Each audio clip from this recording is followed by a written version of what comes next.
Bonjour à toutes et à tous, aujourd'hui on va faire quelque chose qui serait un peu atypique, contrairement à ce que je fais d'habitude sur ma chaîne, puisqu'il s'agit de faire une tier list par puissance, vraiment par puissance des personnages de One Piece, donc du plus faible au plus fort, mais je vais pas tous les faire parce que ça prendrait énormément de temps. Je vais faire les principaux, ceux qu'on a plus vus, ceux qui ont eu finalement un impact de près ou de loin directement sur un Mugiwara. Donc ce sera par exemple les membres du CP9, ce seront pardon, les Shichibukai, ce sont les 4 empereurs, ce seront les membres principaux de la marine que l'on a vu jusque-là, les Mugiwara évidemment, et puis tous ceux qui les ont hagués ou contre lesquels ils sont battus. Pourquoi faire cette vidéo? Eh bien tout simplement parce que il y a quelques temps j'ai vu des personnes faire des tier lists justement sur One Piece et il y avait plusieurs points sur lesquels je n'étais pas d'accord. Alors bon, vu que j'ai la sainte divine parole, évidemment ce sera la seule tier list valable. Non, évidemment ce n'est pas le cas. Ce sera une tier list. Évidemment, il y aura de la subjectivité dans ce que je vais dire. Ce sera. Mais je vais essayer je vais essayer de faire en sorte qu'il y ait le plus, possible d'éléments, d'éléments de preuve qui permettent de classer tel ou tel personnage en dessous ou au-dessus d'un autre par rapport à ce qu'on a vu et voilà. Puis évidemment en étayant de moi ce que je pense personnellement de tel ou tel personnage, du potentiel qu'il a montré, du potentiel qu'il cache peut-être encore et contre quel Pokémon, contre quel personnage il a gagné, contre quel personnage pardon il a perdu. Voilà.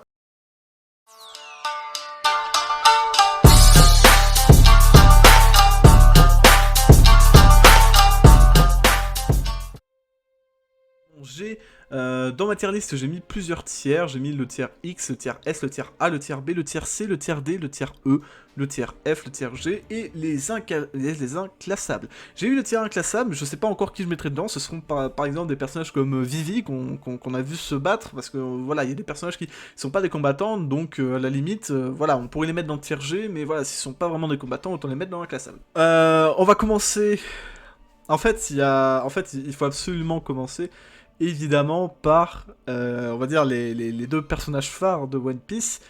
Enfin, le personnage phare de One Piece, pardon, c'est Luffy. Alors maintenant, il faut que je trouve Luffy dans la grande liste de personnages qu'il y a là, ça risque d'être très compliqué. Luffy, où es-tu? J'allais mettre des malos black. Où est Luffy? Ah, il est là. On a Luffy. Luffy. Où est-ce qu'on peut... Pour l'instant, je le mets là. Où est-ce qu'on peut mettre Luffy, sachant que c'est le personnage principal, contre qui Luffy a gagné? Luffy a gagné contre Rob Lucci, Luffy a gagné contre Ener, Luffy a gagné contre Arlong, etc. Et en fait, même ces personnages entre eux, même les personnages qu'il a battus entre eux, sont difficilement classables. J'ai envie de mettre Luffy comme base, on va dire, entière C. Voilà, c'est au milieu, parce que je pense qu'il y a encore beaucoup de personnages qui sont plus puissants que Luffy. Alors, au fur et à mesure que je vais placer d'autres personnages, bah peut-être que je bougerai Luffy, voilà, là c'est juste qu'il faut bien placer un premier personnage quelque part, et je pense que Luffy est pour l'instant très loin du niveau des personnages les plus puissants que l'on a vu jusque là. Si je switch là sur la première ligne, eh ben, il y a évidemment Katakuri. Katakuri, je vais le mettre dans le même tiers que le film, mais en dessous. Alors, je sais que le combat de Luffy contre Katakuri, ça a été le combat qui a fait le plus couler d'encre, parce qu'il y a tout le monde qui était est-ce que Luffy a gagné, ou est-ce que c'est Katakuri qui a gagné? Alors, moi, je pense que c'est Luffy. Dans l'état actuel, où Oda nous l'a présenté, et puis surtout dans le fait que Katakuri, en fait, beaucoup de personnes ont dit que Katakuri s'était laissé fait battre. La première chose, c'est le fait qu'il se soit volontairement blessé avec l'apparition de la meuf du fan club de la famille Charlotte de Katakuri, là, qui avait blessé Luffy par derrière, et lui, par respect, bah, il s'est dit, bah, je vais me blesser aussi, voilà, faut qu'on soit à égalité. Donc voilà, beaucoup de personnes pensent que c'est à cause de ça qu'il a perdu, et qu'il aurait pas dû perdre en temps normal, mais voilà, donc ça c'est la première chose, et d'autres personnes disent qu'il aurait fait exprès de perdre à la fin en tombant. Moi je pense que ce n'est pas le cas tout simplement parce que bah, il était inconscient, il respirait plus, voilà, ça a été confirmé par les membres de Family Charlotte qui étaient à côté, et puis c'est aussi confirmé par le fait qu'il a l'air d'être toujours en convalescence puisqu'il n'a pas été pris pour aller retrouver Kaido à Wano, parce que le seul Sweet Commander qui est venu avec Big Mom, c'est Smoothie. Deuxième ligne, il y a plusieurs personnages très intéressants. Premier, il y a Ener. Alors beaucoup souhaitent le retour d'Ener parce que c'est un personnage que finalement on attend tous, parce que c'est un personnage qui finalement a eu sa propre histoire et qui est un des personnages les plus charismatiques de One Piece. C'est un personnage très intéressant qui possède en plus de ça un fruit très intéressant. Alors je vais pas le mettre au même niveau que Luffy, même si je serais bien tenté, je vais le mettre au tier C. Pourquoi le tiercé? Parce que tout simplement je pense que Ener est très puissant. Je pense que à l'époque où il avait combattu contre Luffy, voilà, il devait être au tier C et Luffy devait être un peu au tier E ou tier D. Pourquoi du coup Luffy maintenant est au-dessus et Ener n'a pas bougé? Enfin, pourquoi Ener d'abord a perdu? C'est parce que contrairement à Luffy qui sait s'adapter, et aux autres adversaires de Luffy, pardon, qui ont su s'adapter face à son fruit, eh bien, Ener, lui, n'a pas su s'adapter face au fruit de Luffy, et malgré le fait qu'il est l'un des Logas les plus puissants, à savoir le Loga de la foudre, eh bien, face à l'élasticité de Luffy, il n'a rien pu faire, et il aurait pu utiliser le Haki, et il ne l'a pas fait dans son combat. En termes de puissance et de potentiel surtout, je pense que Ener mérite son tier C, peut-être même le tier B, mais voilà, pour moi c'est un personnage qui mérite largement son tier C, peut-être même le tier B actuellement, même si Luffy est devenu beaucoup plus puissant, et je ne sais pas ce qui se passerait si les deux s'affrontaient. Eustace Captain Kid, que je vais mettre également en tier B. Alors pourquoi en tier B? Parce que en fait, je pense qu'il est à peu près du même niveau que Luffy, à peu près du même niveau que Law. Law, je le mettrais un peu pareil, mais je le mettrais en dessous de Luffy. Parce que, en fait, pour l'instant, on n'a pas vu assez de choses, et on n'a pas vu assez de choses de la part de Kid, et je pense pas qu'il aurait été au niveau d'affronter Katakuri, justement. Silvers Rayleigh. Alors, Rayleigh, pour moi, il va clairement en tier S ou en tier A, et je dirais même en tier S, parce que ce n'est pas n'importe qui, c'est le second de Goldie Roger. Voilà, je dirais Goldie Roger en tier X, et bah c'est Silvers Rayleigh, c'est le second de Goldie Roger, donc c'est pas n'importe qui. Il est un maître en haki, il est ultra rapide, il est très puissant, le mec il fait des kilomètres et des kilomètres à la nage de Sabaody à Amazon Lily, enfin bref, c'est pas n'importe qui. Toujours la première ligne, eh bien il y a Sengoku. Je sais pas où mettre Sengoku. J'ai envie de mettre Sengoku en tier S parce que j'aurais mis Garp également dans ce tier S quand il était en prime, parce que c'est Garp le héros, celui qui a battu Roxy Shebeck, celui qui s'est battu contre Shiki, etc. Et enfin, c'est Garp le héros, il a battu Don Shijao, il a battu Shebeck avec Goldie Roger, donc voilà, Garp, pareil que Rayleigh, il a une excellente maîtrise du haki, et si je mettrais Sengoku pareil en tier S, mais peut-être en dessous de Garp, parce que les deux étaient considérés comme des rivaux, et que pour l'instant, aucun des deux n'a été vu plus puissant que l'autre, si ce n'est que... Et en plus de ça, si Sengoku n'a pas la même capacité de haki, parce qu'on l'a pas vu vraiment l'utiliser, eh bien, on sait que Sengoku possède un fruit du démon, qui plus est, très intéressant, et puis surtout Sengoku, amiral en chef de la marine, c'est pas n'importe qui, c'est-à-dire qu'avant il était amiral, et surtout lors de la guerre de Marineford, on l'a vu repousser l'équipage entier de Barbe Noire grâce à ses ondes de choc. Qu'est-ce qu'on a comme personnage à placer? Le Supernova, allez, Scratchman Apu, là je vais tout mettre en tier D, le fait qu'il soit capitaine, qu'il ait une plus grande prime que Killer, au-dessus, je mettrais, comment ça s'appelle?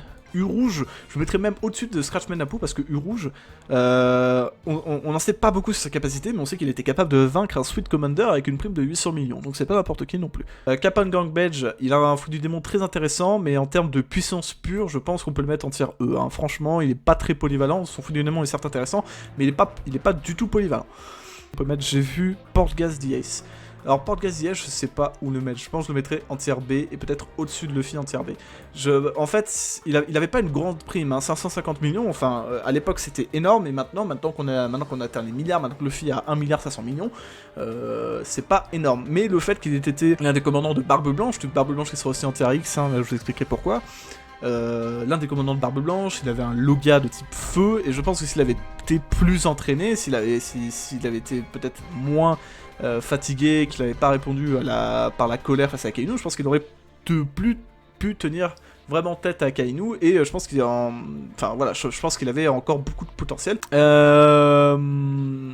Borsalino, c'est un amiral, et je pense que cet amiral, parce que, et aussi, je pense que cet amiral on peut le mettre en tier A, parce que déjà il est ultra puissant, il a le haki, et c'est surtout son fruit du démon qui est, je pense, l'un des plus cheatés de l'univers de One Piece, et qui peut se déplacer à la vitesse de la lumière, et ça, je pense que personne peut vraiment y faire face. Alors voilà, en fait, les seules personnes qui ont pu y faire face, c'était Bon, il y a eu par exemple Z dans le film Z, mais voilà, Zephyr, même si c'est canon, je veux dire, Zephyr, enfin, face à Zephyr, Borsalino, il a pas été non plus, voilà, le mec, il était pas du tout sérieux, hein, il a résisté et tout, alors que Zephyr, lui, il était dans le mal. Ça prouve que son fou du démon est incroyable, alors que Zephyr, pourtant, c'était un ancien amiral qui avait une bonne maîtrise du haki, etc.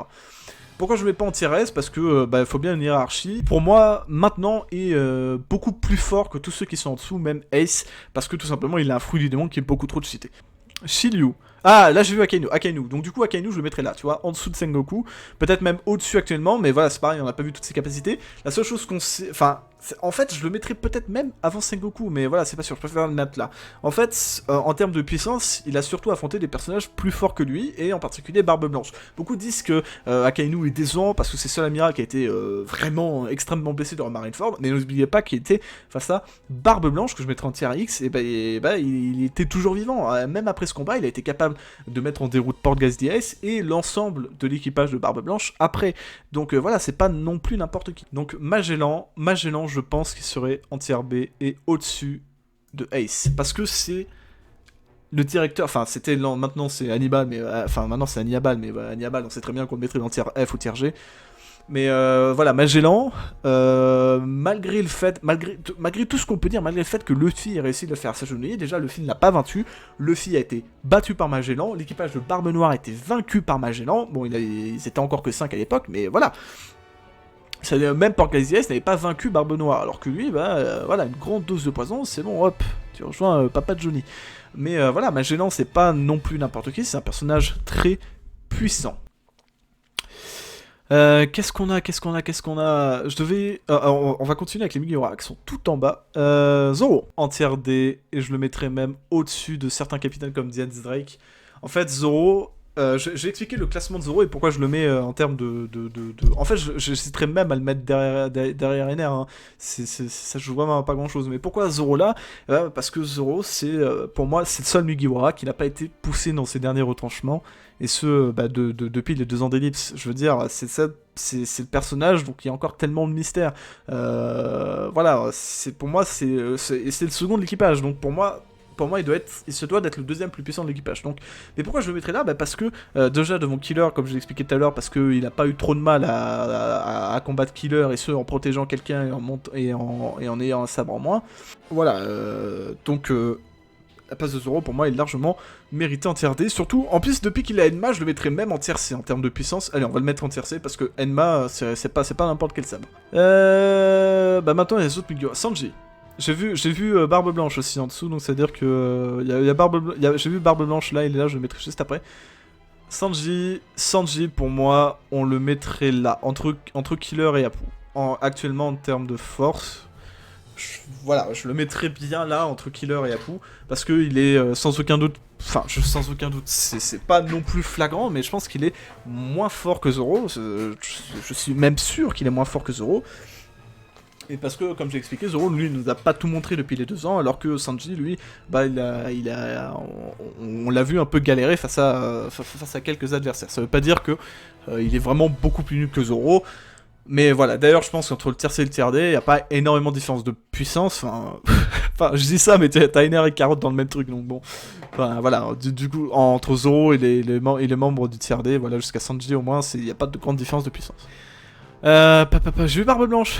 Barbe Blanche dans tier X. Pourquoi je mets Barbe Blanche dans tier X? Parce que c'est l'homme le plus fort du monde, et avec les informations que vous a donné Oda, il était même considéré comme le plus fort, même à l'époque de Roger. Il faut pas oublier qu'il a malmené Akainu, qu'il a jamais été attrapé, qu'il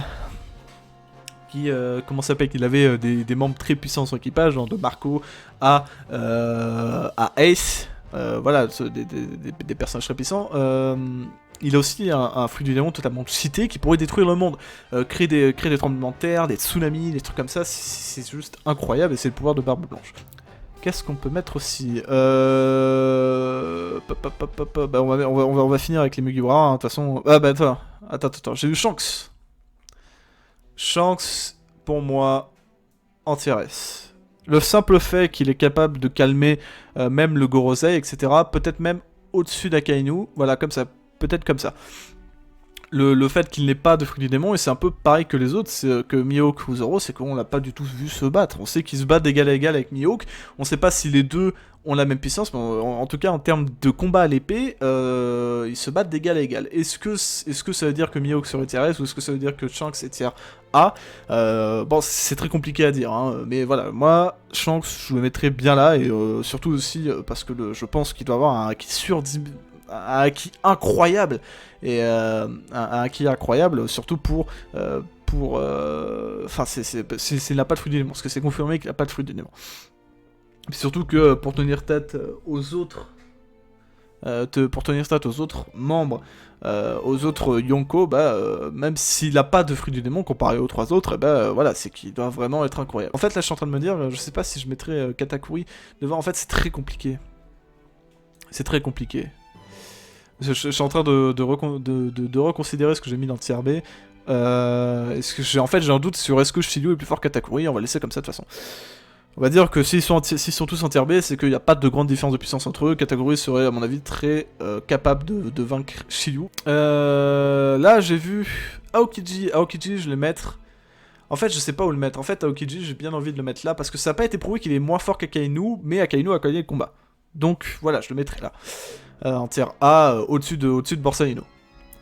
On va terminer de passer les Mugiwara, donc là c'est quelques personnages intéressants. Vivi, comme je le disais, Vivi, bon c'est pas si elle est considérée comme une Mugiwara non officielle, voilà, on va la mettre dans l'inclassable.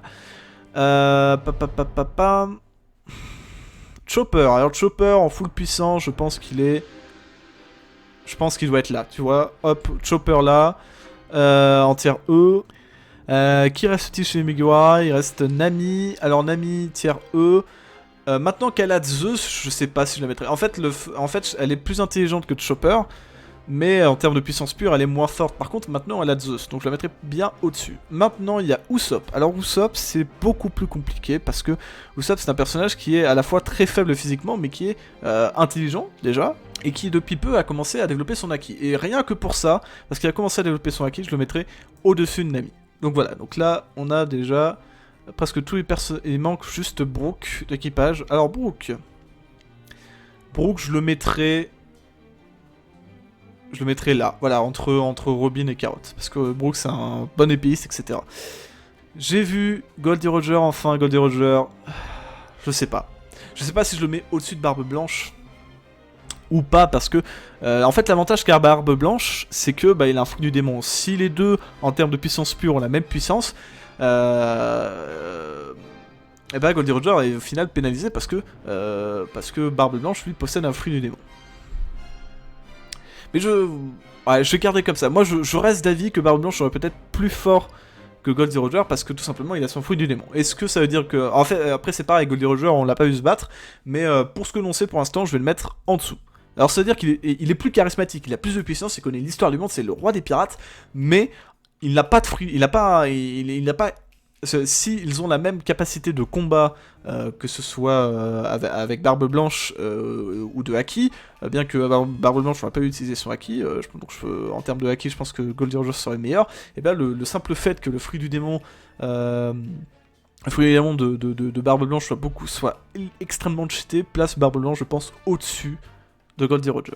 Oden Kozuki qui n'est pas reparu, mais voilà, il faut placer Oden Kozuki. Oden Kozuki serait selon moi en tier A. Pourquoi en tier A, en haut du tier A? Pourquoi pas en tier S? Tout simplement parce que il s'est fait laminer en 2 secondes par Goldie Roger. Je pense pas que même les membres du tier S se feraient autant laminer. Enfin, c'est pas qu'il a été laminé, c'est qu'il a été renvoyé, on va dire. Et en fait, je mettrais même Oden peut-être en dessous, au-dessus de Mihawk, mais Mihawk c'est pas n'importe qui, mais tu vois, en dessous quand même des amiraux, et en particulier Aokiji parce que on dit qu'il est la même puissance qu'Akainu, et en dessous de Borsalino parce que Borsalino a un fruit d'élément beaucoup plus extrêmement cheaté.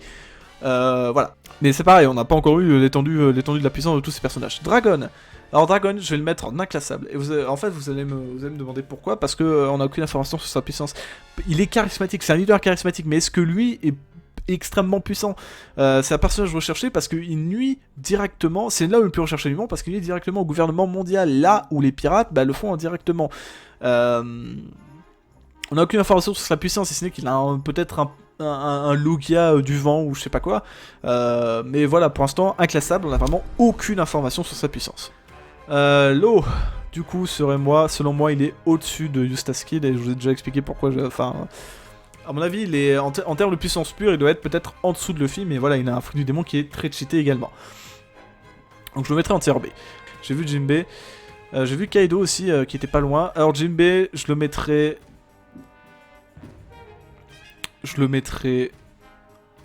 ici. Il est peut-être pas à la hauteur d'un second de l'équipage de Big Mom, mais j'ai envie de le mettre là. J'ai envie de mettre Jinbei là. Peut-être même qu'il serait plus puissant que Luffy, mais voilà, on n'a pas vu toute sa puissance non plus depuis les 2 ans. Mais il a été capable de repousser Akainu à Marineford. C'est pas n'importe qui, il a protégé Luffy.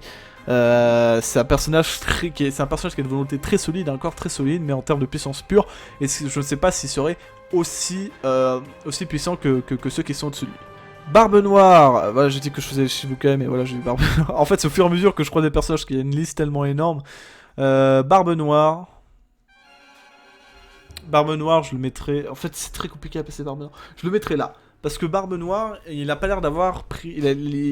Barbe Noire, c'est un personnage que je mettrais déjà dans le TRS parce que il a l'ancien fruit du démon de Barbe Blanche, et il a son fruit du démon très impressionnant, et il a surtout une sorte de corps bizarre qui fait que qu'il peut supporter le pouvoir de plusieurs fruits. Donc c'est pas n'importe qui, il a un fruit, il est déjà son fruit du démon de base extrêmement cheaté, c'est un Logia, en fait c'est un Logia très bizarre, c'est pas le Logia le plus puissant, parce que je pense que ce Logia le plus puissant revient soit à Borsalino soit à Kainu, mais voilà, ou à NR, hein, mais voilà, il a en tout cas le paramécel le plus puissant, celui des tremblements de terre qu'avait Barbe Blanche avant sa mort. Donc je le mettrai là, peut-être pas au-dessus des autres personnages, parce qu'il a fui face à Akainu. Alors peut-être qu'il voulait pas un combat, mais voilà, il avait quand même ses membres d'équipage, donc il aurait pu battre Akainu, peut-être, je ne sais pas. Et je le mettrai en dessous parce que les autres, ce sont des légendes qu'on a vu, se battre. Et puis rappelons-le que Barbe Noire a galéré face à Magellan, qui est là, et a galéré également face à Portgas DS. Mais c'était avant qu'il ait son fruit. Maintenant qu'il ait son fruit, je le mettrai bien ici en tier S. Enfin, maintenant qu'il a le fruit de Barbe Blanche, pardon. Big Mom. Big Mom, y a pas à dire.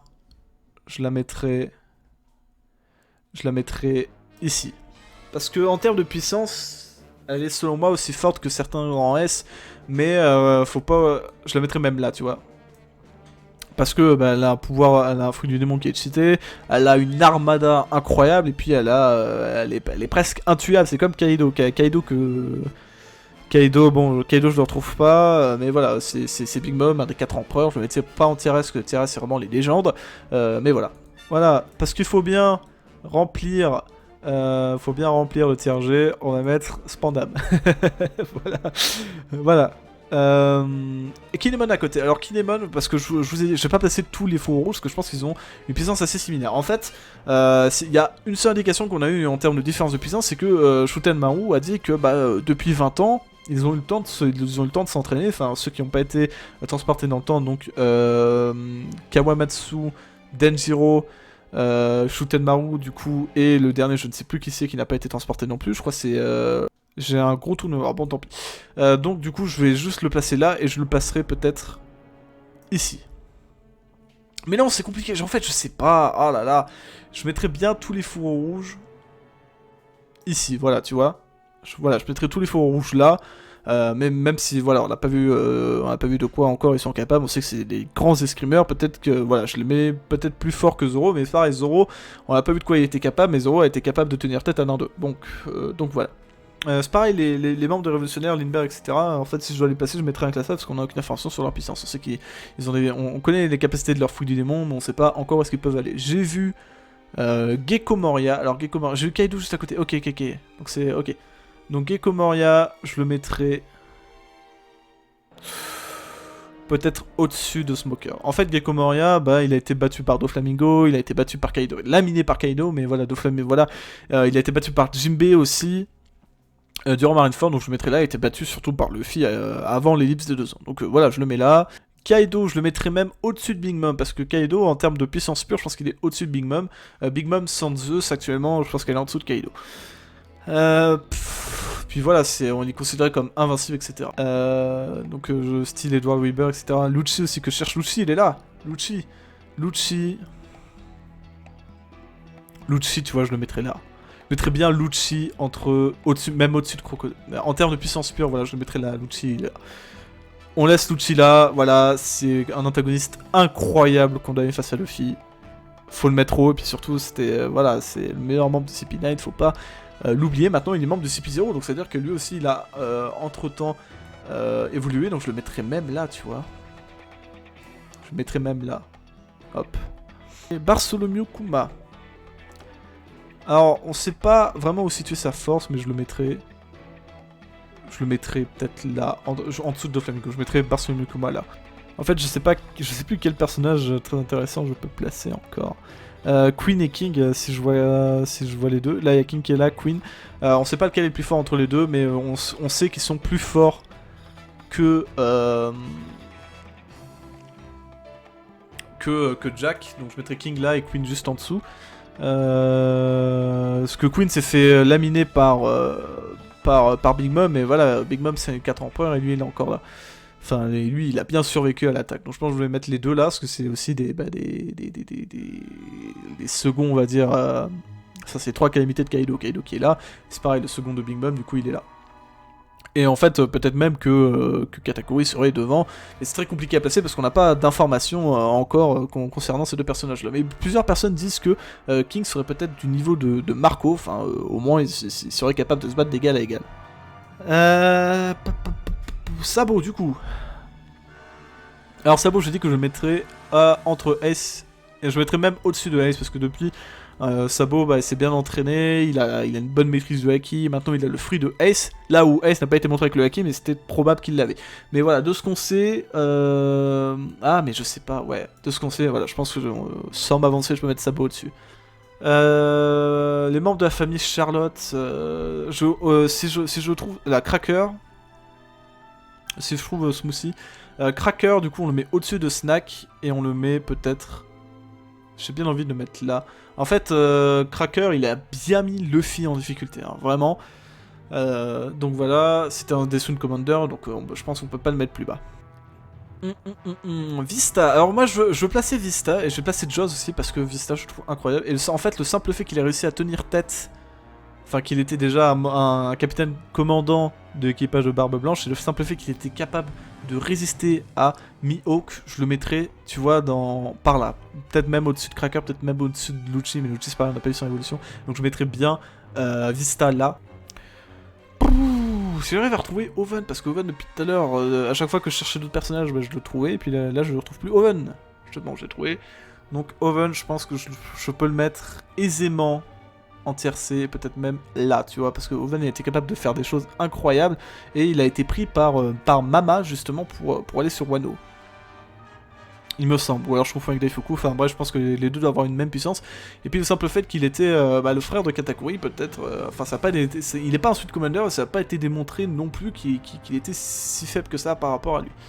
Ah, est-ce qu'il y a d'autres personnages Shiki, ça peut être très intéressant à placer, je le mettrais en tier B, mais tu vois, je le mettrais là, ah, je sais pas, parce que c'est un pirate très renommé, mais après il a été battu par Luffy, vu que c'est un personnage qui est un mi-canon, mi-non-canon, bah voilà, on va le mettre là, c'est bien, il est bien. Et surtout une grande armada, c'est pas grand sa puissance qui était redoutée, c'était tous les hommes qu'il avait à ses ordres, sous ses ordres, pardon. Bellamy, alors Bellamy depuis qu'on l'a vu il y a 2 ans, je pense qu'on peut le mettre... il a rien pu faire... Je vais le mettre là, Bellamy. Non, limite je le mets là. Ah, je sais pas, je le mets là. En fait, Carotte en sous-long, je suis bien tenté de la mettre plus haut, tu vois.